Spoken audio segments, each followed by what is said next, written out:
Good evening, everyone, to tonight's audit committee meeting. Councillor Hunter? Councillor Hunter? No, it's okay, don't worry, don't worry. Um, yeah, absolutely, like an auction and so on. Brilliant. Good evening, everyone, to tonight's audit meeting. It's lovely to see everyone. Stuart, if you could switch your screen on for me. That's it, perfect. Thank you very much. We've got some special guest stars tonight. Philip, it's lovely to see you. Obviously, Steve's here. Big welcome to the Chief. Nicola at Deloitte, great to see you. And obviously, Tracy, lovely to see yourself as well. So we've got a nice agenda tonight. We'll do it in the order that we normally take questions. So we'll go to people in the order that the hands go up, and we shall work our way through tonight's agenda. So agenda item 1, declarations of interest. Do we have any declarations of interest at all? No? Okay, brilliant. Agenda item 2, minutes of the last meeting held on the 20th of January. Do we take them to be a true and correct record? Yep, brilliant. Thank you, team. Agenda item 3 is the audit follow-up on the Blackpool Museum project. Now I see we're missing the two. Alan's just about to join us. We were due to have Heather and Philip. Philip. Alan present this item. Alan, are you there, or do you want Heather to be with you for this?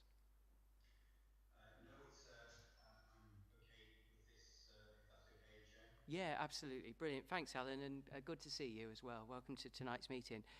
So, Alan, as you're aware, the Audit Committee will often pick up any priority 2 recommendations and follow up to see what progress has been made.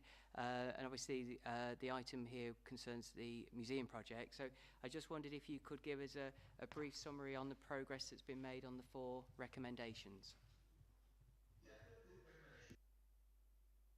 One is relating to some works that needed to be agreed with with our landlord, I guess, who is the potential operator of the hotel building. Those works, which are to do with soundproofing, have now been agreed, and the split of cost has been agreed, and they have mostly been carried out. That we're underway on our side of the floor, so that's going on quite well. And the other items relate to making sure that the museum is COVID prepared, if you like, in relation to any future pandemic, and indeed the current one. And we feel that we have taken account of that. We revised the business plan based on reduced numbers, and we revised the business plan based on all of the guidance that has been advised by our colleagues, and both in terms of audit and in terms of public health. And we've made the necessary adjustments to the business plan and to the exhibitions and so on to make them. It would be great if they could be hands-on, because that's what this is about. But if they can't be hands-on, then we have a way of dealing with that going forward. So we feel pretty comfortable that we've taken on board the recommendations, and they were very useful. Thank you to the audit team in respect of making sure that we had a pandemic secure attraction going forward. Thank you for that, Alan. That was an excellent summary. Thank you. I believe Councillor Scott and Councillor Critchley will lead our response. But before we do, Councillor Mrs. Callow.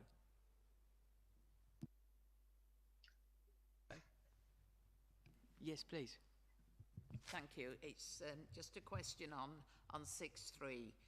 You put that the museum aims to be fun, filled with objects, film, magic and performance.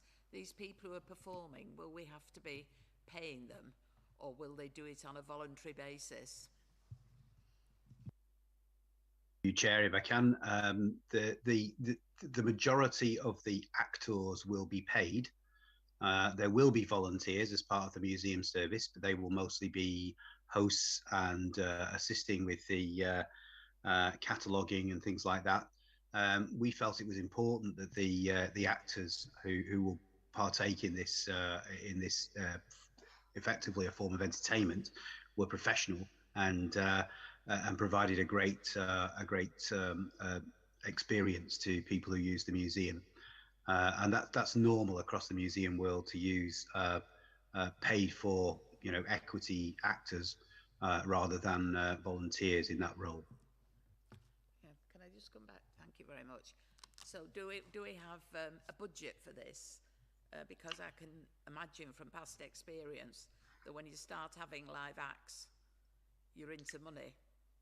And I just wondered if we've got a budget and a limit to what we can actually spend on these live performers.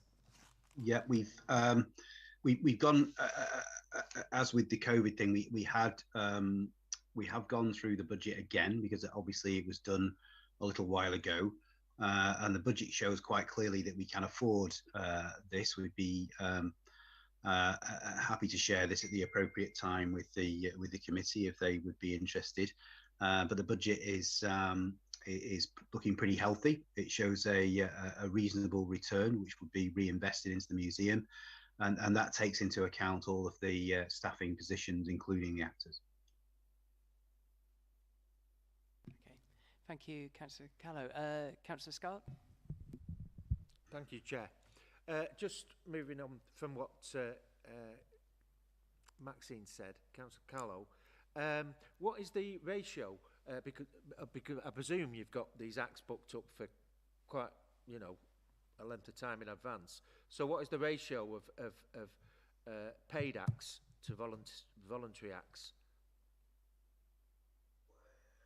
Just to be clear, sorry if I wasn't clear, Councillor Scott, on my answer. There would be no volunteer acts. The volunteers would be helping with guiding people around the centre, right, and things like that. Right. All of the acts, so you'd be talking about magicians showing people how to do magic tricks. Yeah. You'd be talking about people interacting with the audience in respect of demonstrating how theatre works. You'd be talking about real life comedians teaching people to do stand-up and things like that. And the ratio is calculated so that obviously there would be more acts in place at busier times, and at very quiet times we probably have next to no acts involved. So we'd be relying on the interactivity of the artifacts and the equipment in there rather than individuals. So it's all set up within the business plan to reflect how busy the museum would be. So we obviously would have far less people in there in January and February than we would in July and August. In terms of ratio, I mean, there are, I think, just under 40 staff in total in the museum. I think probably less than 10 of those are related to the sort of hands-on entertainment. And we would have approximately a maximum of about 380 people in the museum at any one given time, more than that across the day, but it's planned to be a sort of an hour and a half to 2 hour visit. Okay, thank you. And just finally, you've already answered my question or two about your plans for COVID, etc., etc. But do you feel confident that you'll be able to deliver the 4 items on the agreed action plan? Absolutely, and we also have agreed to keep them constantly under review because we don't know. Well, A, we don't know if there's going to be another pandemic, and B, we don't know what it would look like and how infectious it would be, and so on and so forth. And so, I think what we've tried to be to build into the business plan is a range of responses to this, ranging from absolutely no contact with any of the surfaces in the museum, right through to everybody hugging and kissing all the time. Sorry, I'm exaggerating for effect, but I hope the committee understands what I mean. Yes, thank you. Thank you, Councillor Scott. Councillor Critchley. Well, it was the same question really as Rick's, wasn't it, about the recommendation? Sorry.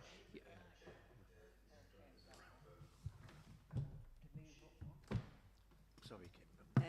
Yeah, sorry, Alan. It was it's the same as Rick's really, and you've part answered it. You answered the two recommendations about the cool silk and everything and the acoustics. Do you feel confident about being able to deliver the other two recommendations? And are there any barriers to delivering those last two recommendations? Thank you. I think the only barriers are relating to the dynamic nature of this. So we don't know what we don't know, but I think you can only make allowances for what you can think might happen, and we believe we've done everything we can do in that score, and we feel confident that that can be further audited if necessary, and we spent a lot of time with our advisors on the business planning side of that to make sure it works. So I am as confident as anybody can be about the future of infections and pandemics on the planet Earth. But I think we only know what we know. Thanks, Alan. Can I just ask one more, please? Alan.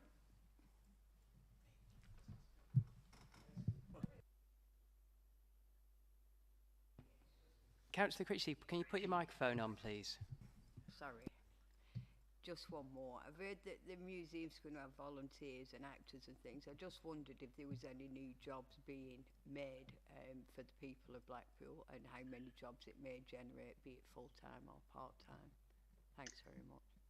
Yeah, there's about 10 staff working on the museum project now who would transfer into the museum. So there are a further 30 jobs that will be created.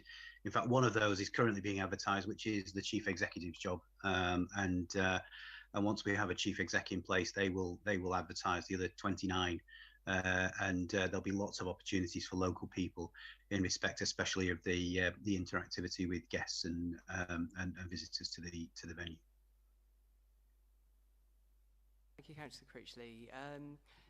Alan, I don't believe there are any further questions for you, so thank you very much for all your progress updates on that, and obviously all the hard work of the team on the museum project, and we look forward to seeing the different updates as they progress. I don't believe there are any other items for you tonight, so you're free to go. Thank you, Chair. Brilliant. Okay, thanks, Alan. Have a good evening. Moving on to agenda item 4. Philip, it seems a long time ago now when we had this conversation. It was obviously regarding the advertising update, and at the time, for obvious reasons, COVID had had a massive impact on the team, and we thought it best to take that update, give you guys 12 more months to actually embed the time that was required to take on some of those recommendations. 12 months has obviously progressed, and we find ourselves at that point. So if you could, rather challengingly, because there are quite a number of recommendations, provide an overall summary, that would be great.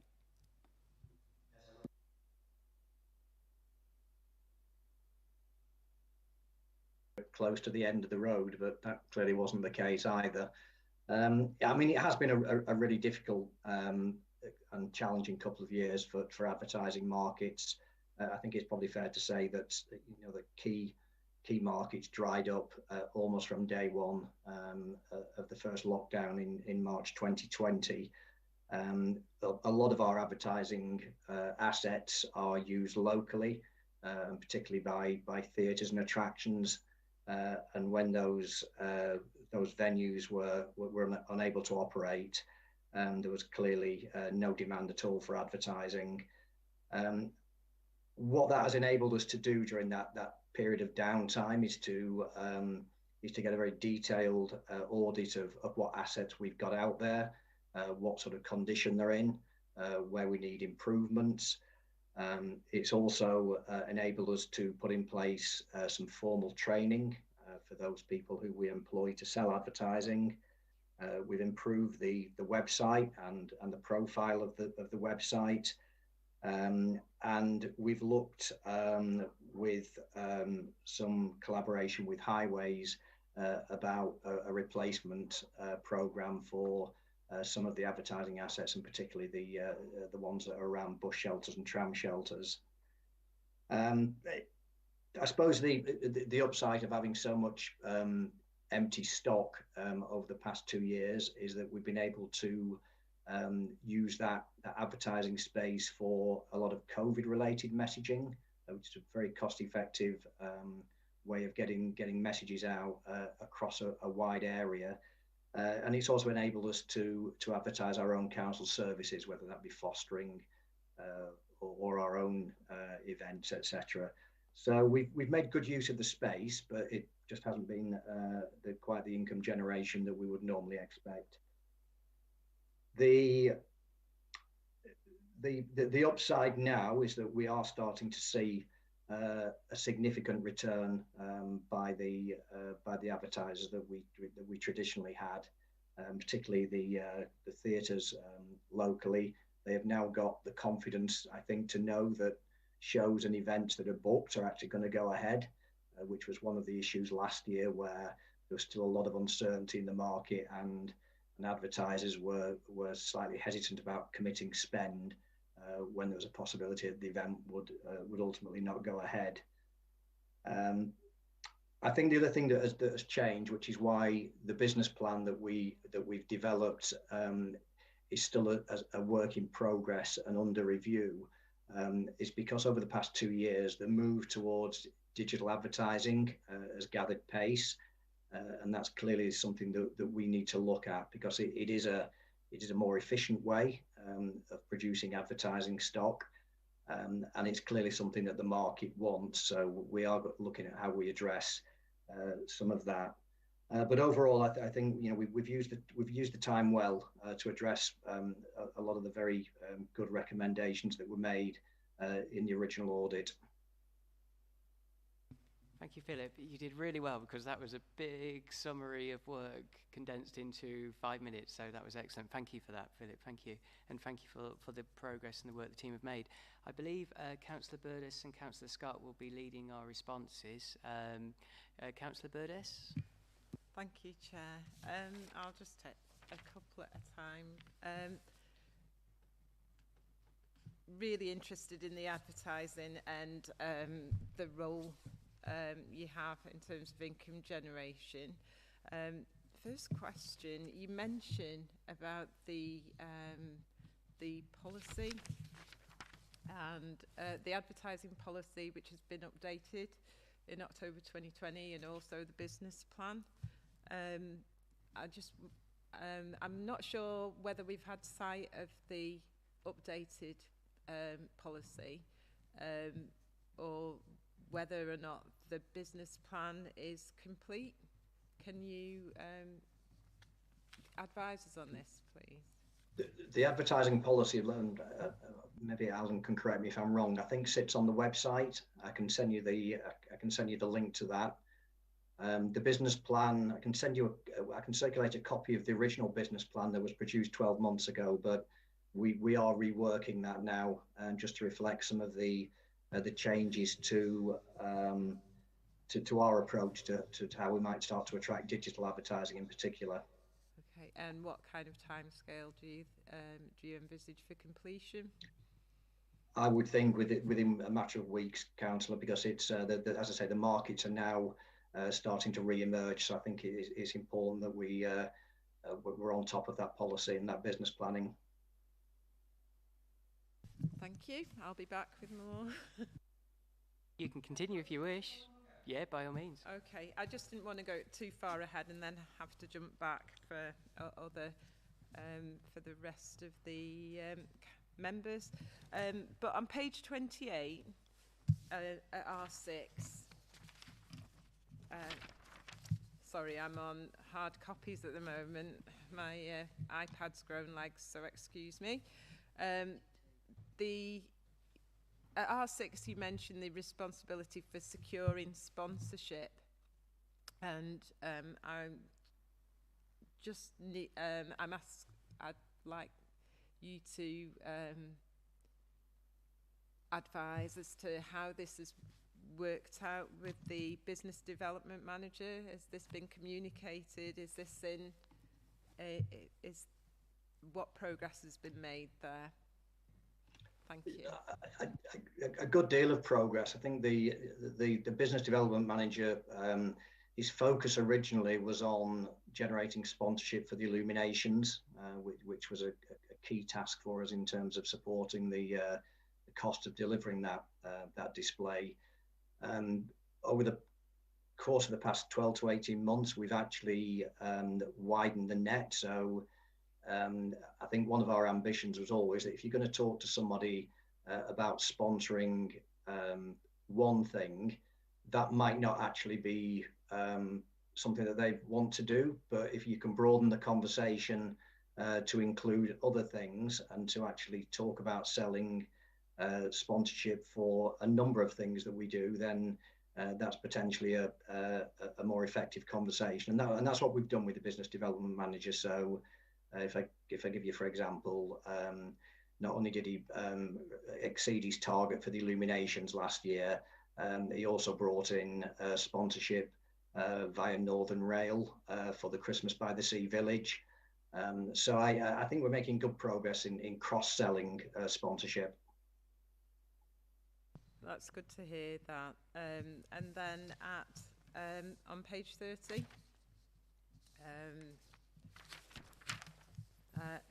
we're looking at R9 here, where you said essential asset register should be established by the advertising team.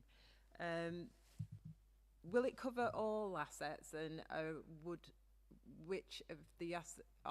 any of the assets be excluded from that register? It would cover the assets that we can control. So the ones that we sell advertising onto are obviously the tram and the bus shelters. We have some banners along Yeadon Way at the roadside. We have access to a small number of screens. Probably the biggest one is the one in Blackpool North Station as you arrive on the concourse. We have the Visit Blackpool website is an advertising asset, although most people wouldn't recognise the advertising because we sell profile and position rather than blatant advertising, so it sort of protects the integrity of the website. So we've got a fairly accurate audit of all of the advertising assets that are within our gift.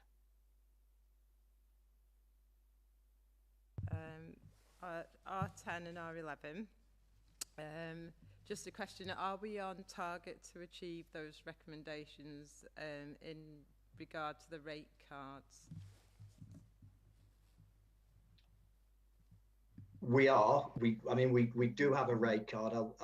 In truth, it's one of the things that we are revisiting because the world has clearly changed in terms of pricing policy, and some of the volumes of advertising which attracted a more attractive rate, because if people commit to a significant volume, then they're more likely to get a better rate for advertising. But we need to revisit where some of the key advertisers are going to be over the next few months in terms of what they're willing to commit to. A lot of them didn't have marketing spend last year when we're in the midst of lockdowns and restrictions. So I think we've got some groundwork to do again. But there is a rate card there that we can use, but I'm just not sure it's entirely fit for purpose as we move forward. Okay, and taking that point forward about it being fit for purpose, at R11, you talk about benchmarking and looking at nearby local authorities. I just wonder how we stack up, our charge rates stack up, because we are looking to, in all areas, at least bring ourselves up to the level of similar authorities in the country. So I just wonder how we stack up already and what we have to do to bring ourselves in line. I think in terms of our local advertising, I think we do extremely well. We've got a good cohort of advertisers who like our products. We've got I didn't mention as part of the audit, but we've got the 48 sheet poster sites as you come into Blackpool as well, which which are a good way of generating income. I think in the original audit, I said one of our challenges was how we attract national advertising, because that tends to be sold at a higher premium, and I think there is still work to be done to get a better ratio of national advertising versus local advertising. But to do that, I think we will have to pursue the more contemporary style of advertising, whether that's digital or whether it's large screen format.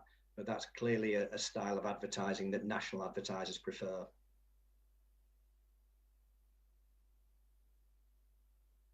I'm sure you'll be pleased. My last question.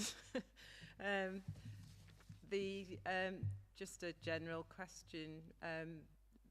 Out of the 19 recommendations, which have helped you the most?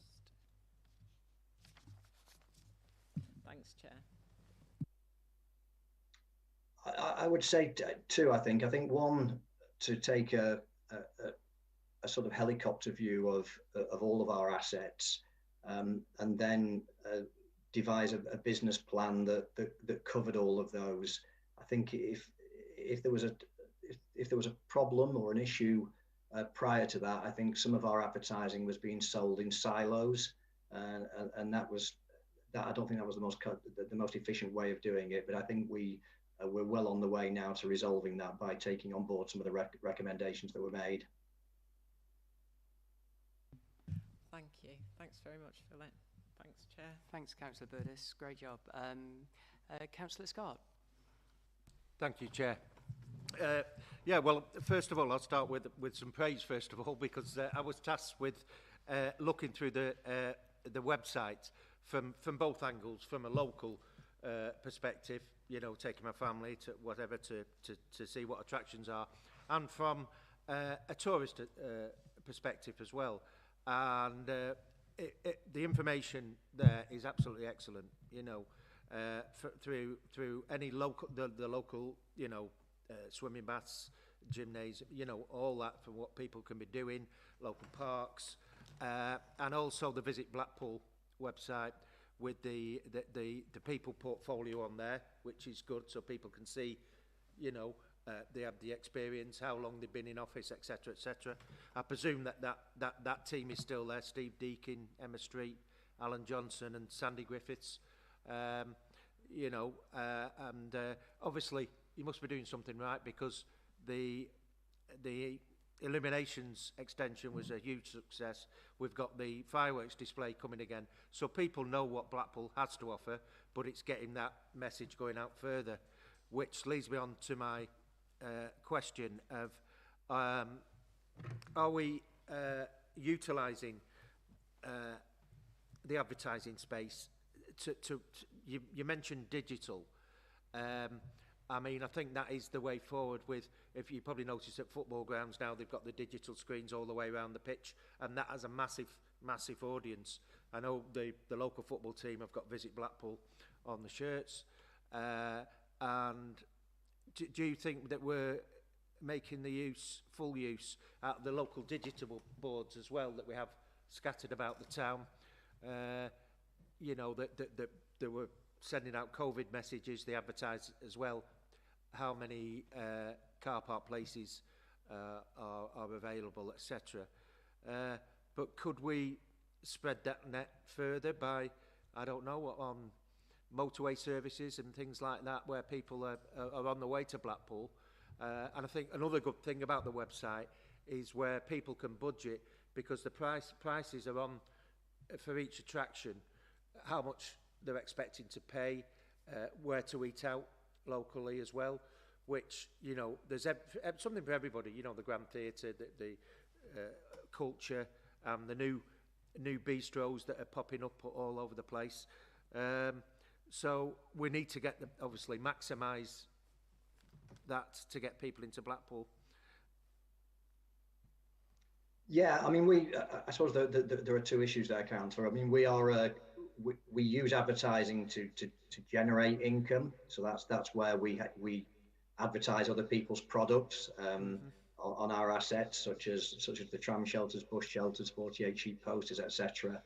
From a tourism point of view, we're also an advertising spender, so we commit quite a bit of marketing spend to getting our messages out beyond Blackpool, because obviously from a Visit Blackpool point of view, we want to be talking to people who don't necessarily live in Blackpool. Most of our visitor population comes from elsewhere, so we do have a slightly different approach. We use a lot of social media advertising, which can be very, very effective in terms of targeting specific groups. If you follow any of the Visit Blackpool social channels, such as Twitter or Facebook, you'll see that there are multiple messages going out every day, and they tend to be in a different tone of voice. I think one of the things that we've been able to do through the tourism marketing is adopt a much softer approach in how we talk to people and how we sell Blackpool to them, and that's been particularly useful during COVID, when there were times when we were actually encouraging people not to come here because of the issues around lockdown and restrictions. So being able to engage with an audience in that way has been a tremendous advantage for us. And just on that one with communication and the link with the football club, which we've got a strong link with the football club, and obviously the position they are in the league now, and there'll probably be more away fans coming into Blackpool, which is the link with the SLO at Blackpool. So maybe he could put information, because they share all this information about for all the clubs throughout the country, and they say, oh, come to Blackpool, you can do this, that and the other, because a lot come with families, and then they put it on their own forums, and that's a bit of free advertising, really, because they're saying, oh great, we had a great weekend down in Blackpool, we did this, that and the other, so that might be an alternative outlet. Yes, I mean, we have developed, as part of the shirt sponsorship deal, we have developed a really good working relationship with the club, and you'll probably have seen some of our Visit Blackpool advertising on those digital boards. I mean, the other advantage of those digital boards and digital advertising in general is that you can get 6 adverts every minute on a digital board, whereas if it's a static board, it's one advert, and it's probably going to be static for a number of weeks or months. So there's a very rapid turnover that you can do on digital advertising, which again is something that we really need to explore. Thank you very much, and keep up the good work. Thank you. Thank you, Councillor Scott. Philip, I've said it before, and I'll say it again. The visible improvements from you, the team and so on at Visit Blackpool over this awful last few years has been huge. It's been recognised, I think, in this report, and the progress that you've made over the last 12 months, despite all the different challenges. So you can be hugely proud, as we are proud of you and the team. So thank you for your continued efforts. You just keep up the great work. Thank you. I'll pass those comments on to the team. Much appreciated. Thank you. Brilliant. Thank you, Philip. You're definitely free to go now, Alan, as well, and same to you, Philip, as well. Okay, thanks, guys. Thank you. Moving on to agenda item 5, the strategic risk register. 2022 to 2023. Tracy, do you want to take us through this item?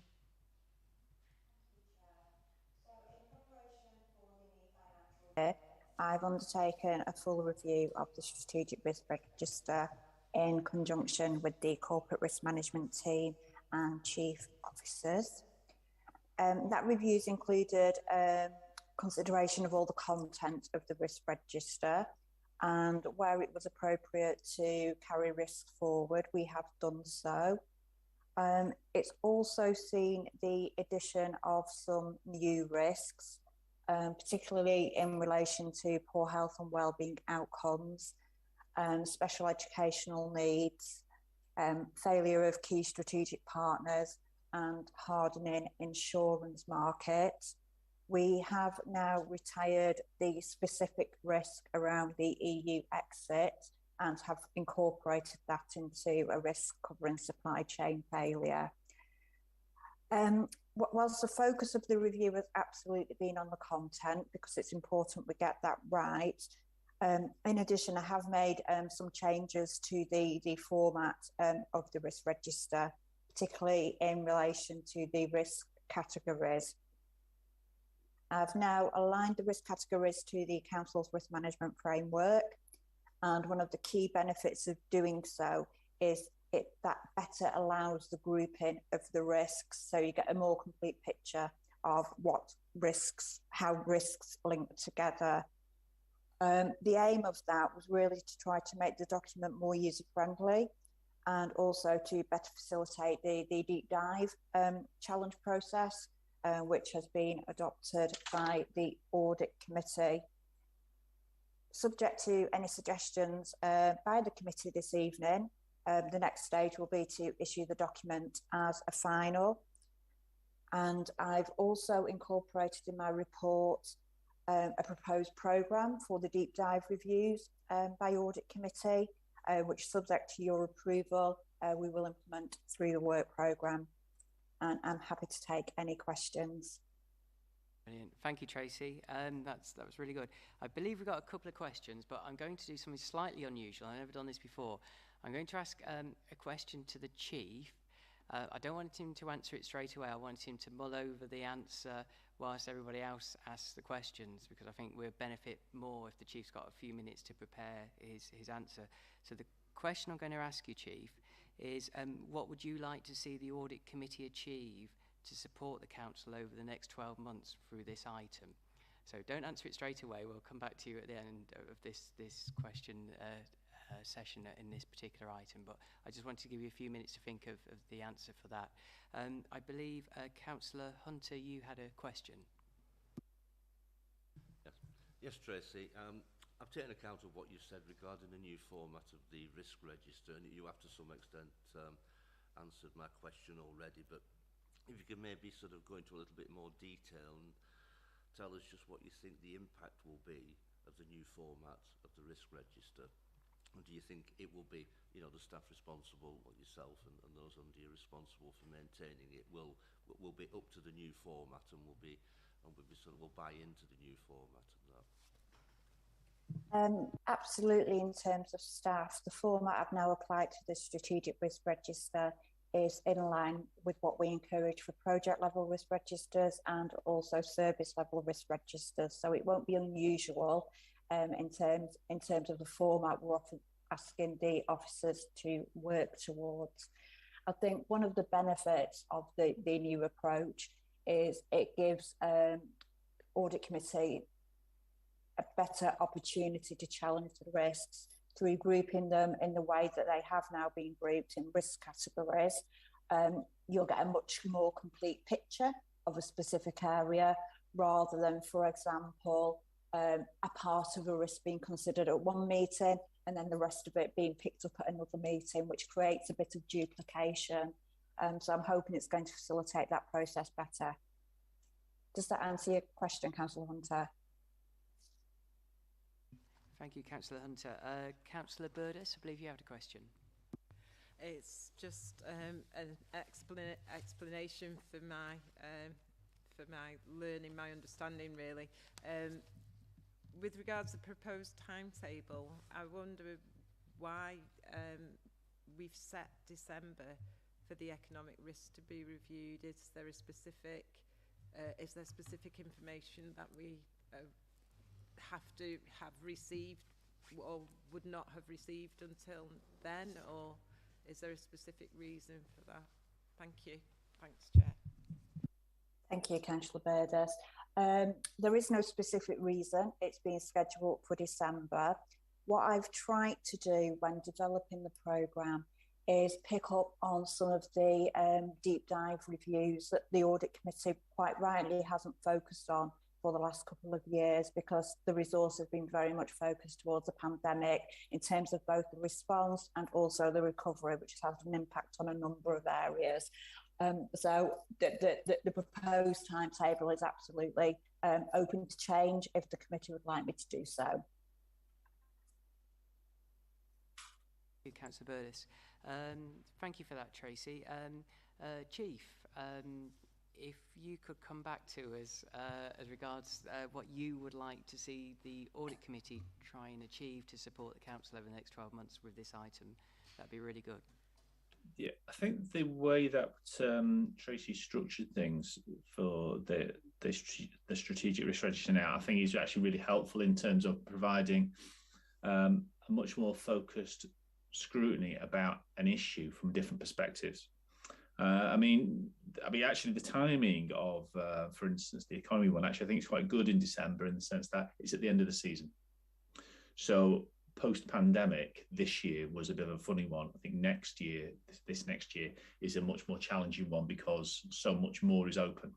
So foreign travel, etc., etc. But I think when you're looking at some of the elements here, I mean, the security one and terrorism, we're going to have an enormously headline event coming up in the next few weeks when we have the spring conference for the Conservative Party, and we're having the whole of the Conservative MPs and the whole of the cabinet all here during that period of time. So there's lots of things which are happening, which that additional focused scrutiny will really be useful for. And I think having it timed in out in advance allows for some proper planning around how we bring things together. So how we can discuss them amongst the senior management, and services can have a think about it and actually join it together.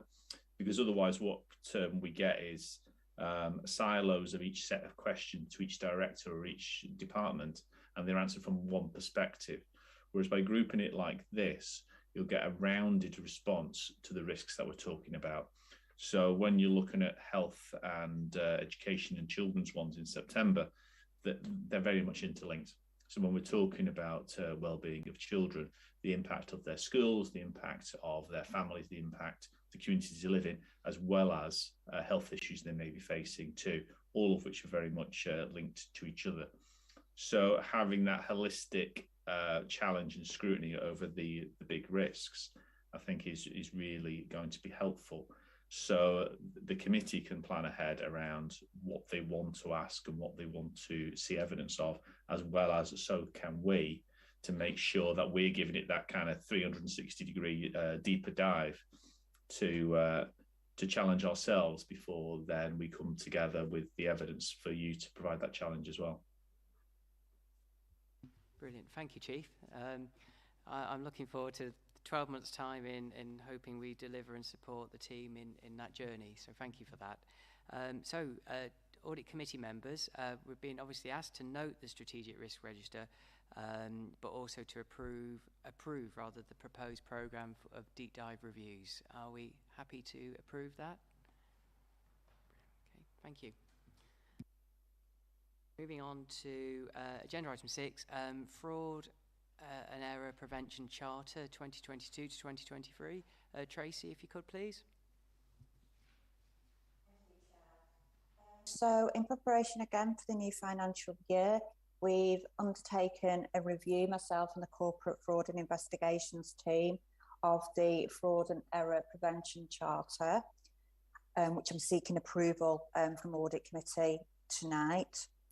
The Charter continues to set out the Council's zero tolerance approach to fraud and what actions and sanctions the Council will take where fraud is identified.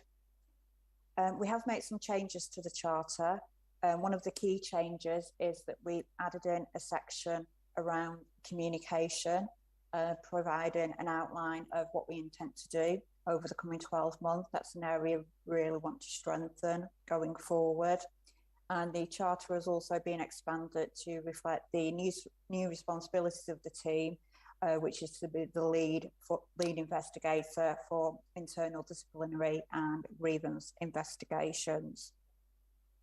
We have undertaken a review of the fraud risk assessment, which is included in the document. And this in turn has helped inform the fraud prevention actions, which we're prioritising for the new financial year. The final point of note is that the changes we propose to make to the way in which we report fraud performance in the quarterly reports to committee. We've tried to simplify that process and make it much more transparent by reducing the number of lines and columns in the table, so that the committee can really hone in on where we're getting results and where fraud is actually occurring. So that's the Fraud Prevention Charter. In addition, I've also appended to the report the latest available information from SIPFA, which is in results to the benchmarking exercise they undertake with regards to fraud. The exercise in the report was based on data collected pre-pandemic and therefore doesn't necessarily reflect the impact that the pandemic's had on the fraud team over the past couple of years. But albeit slightly out of date, it's still a useful tool for myself and the team to use to make sure that we're identifying the right areas of fraud and focusing resource appropriately going forward. And I'm happy to take any questions. Excellent. Thank you, Tracy. I thought it was an excellent report for the reasons you've just mentioned. It gave us the right level of detail. And as you know, I'm a big fan of the CIFRA benchmarking anyway. I notice on page 75, one of the further actions is around communications, and that's something you and me have started some work on, and I'll be very happy to support you in that particular journey. Now, I believe Stuart's going to be leading our questions in this particular item. Stuart?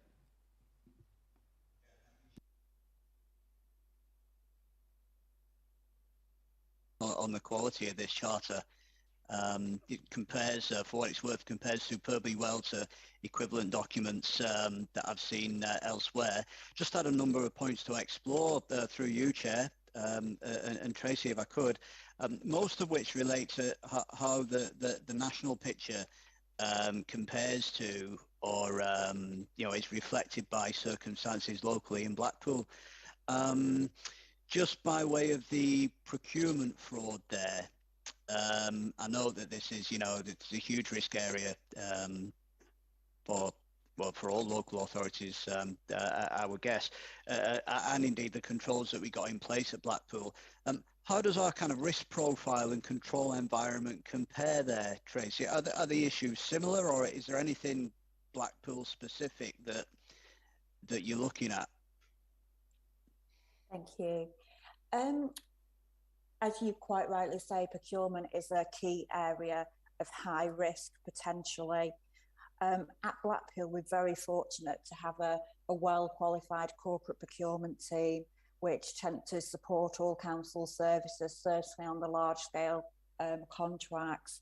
And by following the procedures that are in place, which enforce transparency and enforce segregation of duties, that massively decreases the risk locally at Blackpool Council. I'm not saying it couldn't happen, but there are a lot of safeguards in which would help prevent that happening. Okay, thank you. If I may, Chair, it's just a couple more there. They're of a similar vein, Tracy. Just picking up on the council tax and the single person discounts. I think the other two were housing. I know the relationship that Blackpool have with Blackpool coastal housing, and indeed the other one was blue badge fraud, wasn't it? What are the kind of local circumstances there? How do they compare to the national picture? And just with the housing, where does the risk sit for that? Is it with Blackpool Coastal Housing, or is it with Blackpool Council? Thank you. I'll take each risk in turn, if I may. So in terms of single council tax single person discount, that is a high risk area at Blackpool. We've recently done the National Fraud Initiative exercise specifically on single person discount, and that's identified just over 2,000 potential fraud and error in the community. Now, those all need to be subsequently followed up and investigated to understand the circumstances. So council tax single person discount tends to be low value fraud, but high in volume. and I think that reflects across all local government. It's not a problem specifically unique to Blackpool. In terms of blue badges, again, I think we're very similar to the national picture. Our key tool for looking at blue badge fraud is again actually through the National Fraud Initiative, which identifies a number of matches each year, which results in us cancelling a number of blue badges. I couldn't tell you the numbers off the top of my head, but it's certainly something that I could follow up. The fraud team have also done some more proactive work with the parking enforcement officers, looking at how we can deal with issues on the street. Now that's been paused for the last couple of years due to the pandemic, but that's something certainly which we can pick up going forward. In relation to housing fraud, that's predominantly led by Blackpool Coastal Housing, but they can get support from my team if a fraud was identified and they needed to do an investigation. In the past, social housing fraud has been relatively low in Blackpool, and we can measure that again through the National Fraud Initiative, where we get some data matches, which is then subject to investigation. I think in the past, the stock hasn't particularly been that attractive to be illegally sublet out to try and get profit. But I think that's changing now as we continue to improve the housing stock. So whilst it's been low risk and not reflective of the national picture in the past, I think it's something we need to monitor to see if there's any impacts going forward. Does that answer your question, Stuart? Indeed it does, Tracy, thank you. Yeah, good to know you across the housing issue in particular there. Yeah, I just have one more if I may, Councillor Gowie. It's more of a generic one.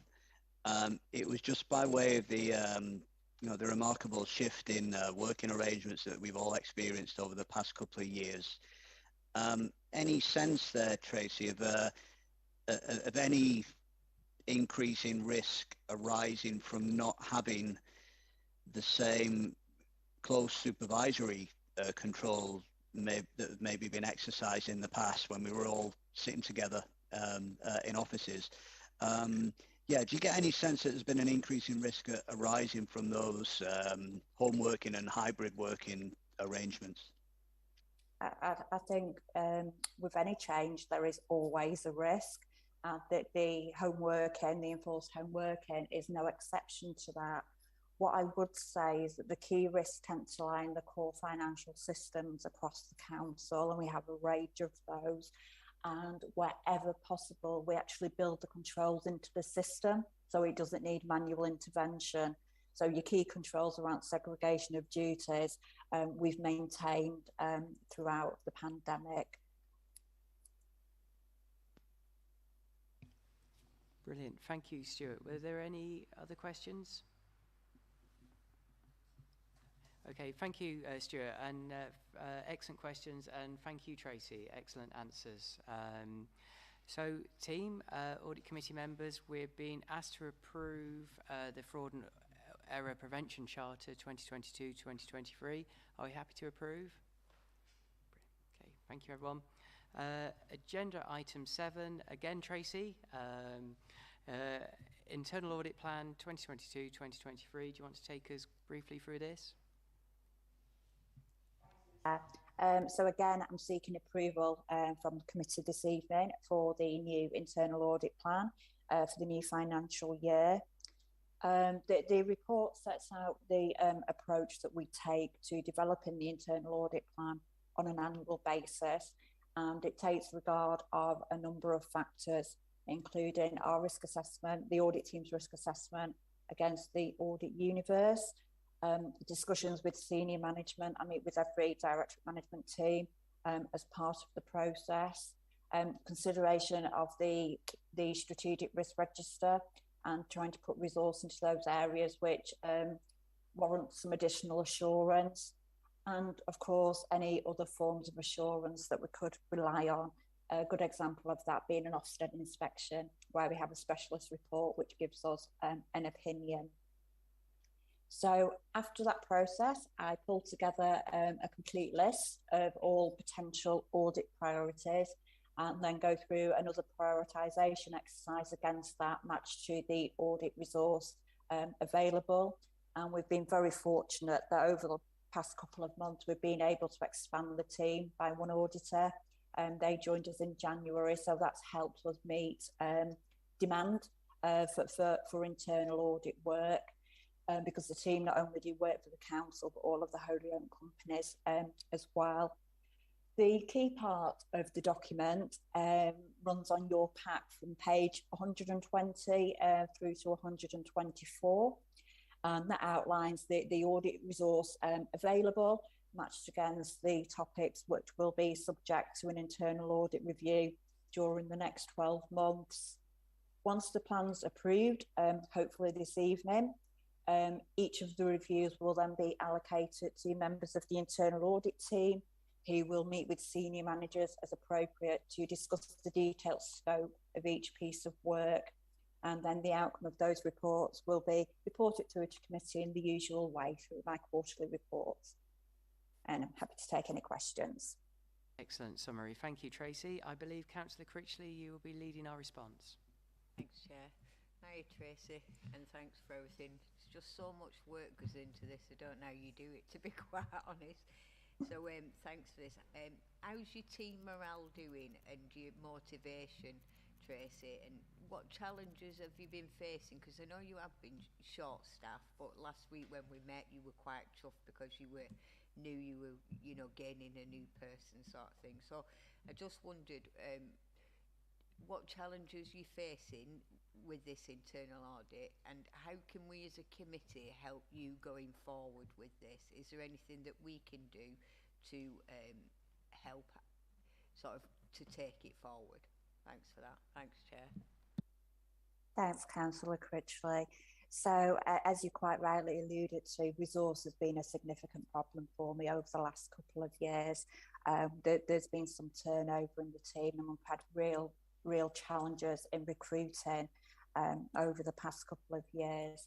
We now are up to establishment with an additional auditor, but it's been very difficult to recruit professionally qualified and experienced auditors. So the team is much more junior than it has been in the past, and we're putting training and development programs in place with them to get them qualified and make sure that they've got the skills in order to flourish in the profession going forward. Whilst there's great advantages with having trainees in post, it does create some risk in terms of the more experienced senior auditors in terms of the impact that it has on them. So that will be monitored going forward, but I see it very much a positive step. In terms of committee involvement, I don't think there's anything over and above what the committee already do to support the internal audit service. I think that's really strong. You consider my quarterly reports and indeed assist with the follow-up process. So there's nothing new that I would recommend to the committee. But if you could keep doing what you do, that would be amazing. Thank you, Councillor Critchley, and thank you, Tracy, as well. I think Councillor Critchley's questions echo the spirit and the belief that we have in your team and you and all the hard work that you do. So thank you for that, Tracy. Thank you. Team, we've been asked to approve the internal audit plan 2022-2023. Are you happy to do that? Okay, thank you. Tracy, you really are earning your money tonight. The Internal Audit Charter 2022-2023, the floor is yours. Yeah, and apologies for all my items tonight. It's always like this in March, trying to get everything approved for the new financial year. So as part of the public sector internal audit standards, there is a requirement that I have in place an internal audit charter. And the key purpose of the document is really to set out internal audit's mission, authority, purpose and responsibility within the council. It's something I bring to committee on an annual basis for reconsideration. However, there's been no significant changes made to the charter from last year. It very much stands as was. So nothing really further of note to mention on the charter. Thank you, Tracy. I don't believe we have any questions for you on this particular item for the reasons you've just stated. Committee, are we happy to approve the internal audit charter? Thank you. Excellent. Tracy, I think you can have a drink and a deep breath now as we move on to agenda item 9, ISA 260 and final accounts audit update. Steve, if we could come to you, please. I think when I reported at the last meeting on January the 20th, I was expecting the accounts to be available for audit committee at this meeting. However, I met with Deloitte only last week, and it was fair to say that we're not at that stage yet. I think it's a combination of perhaps running out of time with the adjustments we were making, but also new guidance, new treatments emerging from elsewhere around the country. Two examples being the COVID tax income guarantee support from government and the treatment of that, and also some I would call almost absurd accounting arrangements around infrastructure assets, such as component accounting for highways and individual layers of surface within highways. If that's okay with you, I agreed with Deloitte that we would bring it to the next meeting in April, though we do hope to complete within the next 2 weeks because we're conscious of the capacity and resource constraints for Deloitte, who will be undertaking NHS audits from mid-April onwards. Brilliant. Thank you, Steve. Nicola, do you want to add anything to Steve's comments? He's covered it. I think sort of the position that we took, rather than rushing to make adjustments, we were better to take the time, make sure they were done properly, and so the set of accounts that were presented to the committee were robust and would stand up to your scrutiny. So I'm very comfortable with that, and we are very close to being finished. I think that's fair to say, Steve. It's just tidying up the accounts at this point. Thank you, Nicola, and thank you, Steve, as well. One of the things that I've picked up on with the conversations we've obviously heard tonight and elsewhere is the strength of the relationship that now exists between ourselves and the external auditor. The very fact that we can have this conversation in such a positive way reflects that. So thank you both for all the work you've done to make that possible. And obviously, everything that you've said, Steve, I believe our next meeting will be April the 28th, so it sounds like they should be ready for then. So that's great. I don't believe we have any questions at all, so thank you for that, both of you. Much appreciated. Moving on to agenda item 10, the Audit Committee Action Tracker. Committee members, I don't know if you have that item in front of you. There's a couple that we can just square off. We've obviously, we'll just move through some of these. The first one is for Tracy, so that was the impact of the newly established joint working arrangements with the Department for Work and Pensions to be reported to committee at a future date. Tracy, is there a plan of when that will come back to us, or if that would just be a written update? Right now, if that helps, Chair. Yeah, by all means, yeah. So we have an existing service level agreement in place with the DWP that hasn't been functioning as expected over the past couple of years, because similar to the council's fraud resource, their fraud resource has been diverted to deal with the pandemic. DWP are now stepping up again and picking up fraud. So we will be working more closely with them going forward on matters which have a joint interest to the council and the DWP. Okay, brilliant. Thank you, Tracy. Thank you. I can't see any questions on that. Thank you for the update. Obviously, tonight we've squared off the item with Philip and the internal audit recommendations. I believe John Blackledge on point 3 is going to bring his item to a future meeting, which is great. And obviously, Tracy, you've going to bring us the results of the CIFRA benchmarking exercise to a future meeting, I believe, as well. The existing benchmarking tonight as part of the fraud and error prevention charter, but once we get the new statistics, I will absolutely bring those to committee. Excellent, brilliant. Thank you, Tracy. And then we can have the conversation with Nicola separately on point 5. In terms of point 6, obviously we've had the communications plan we started to work on. We referenced that earlier, Tracy. And then the final one is the Common Edge Junction one for John Blackledge. I believe we can do that via email for John to update the committee through an email, so we can then therefore remove that one as well.